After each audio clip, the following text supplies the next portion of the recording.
پروردگارا تو ذات کریمی، تو ذات رحیمی، تو ذات مهربانی.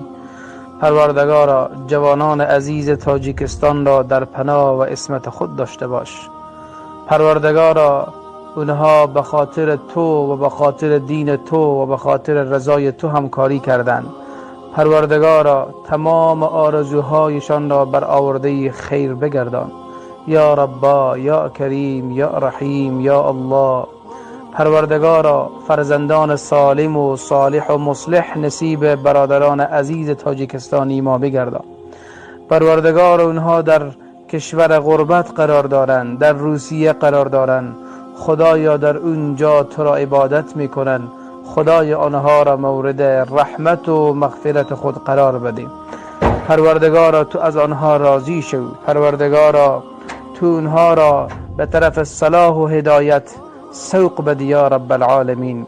پروردگارا پدر و مادرشان را حفظ بفرما.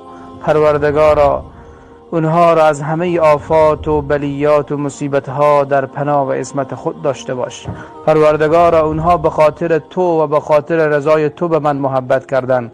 خدایا این محبتها را در صحرای محشر به روز قیامت همه ما را به خاطر این محبتهای خدایی به زیر عرش خود جای بده. پروردگارا همه ما را در روز قیامت در کنار هم قرار بده که همه در کنار رسول الله صلی الله علیه و سلم باشیم و همراه پیامبر با این برادران عزیز و بزرگوار تاجیکستانی وارد بهشت رب العزت و الجلال بشیم. پروردگارا تو از این برادران عزیز ما راضی بشو. پروردگارا قبول درگاه خود بگردان.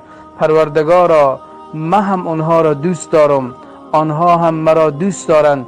خدایا این دوستی و محبت را به خاطر خود قبول بفرما یا رب العالمین یا حی یا قیوم برحمتك استغیث. وصلی الله علی سیدنا محمد وعلى آله وصحبه اجمعین.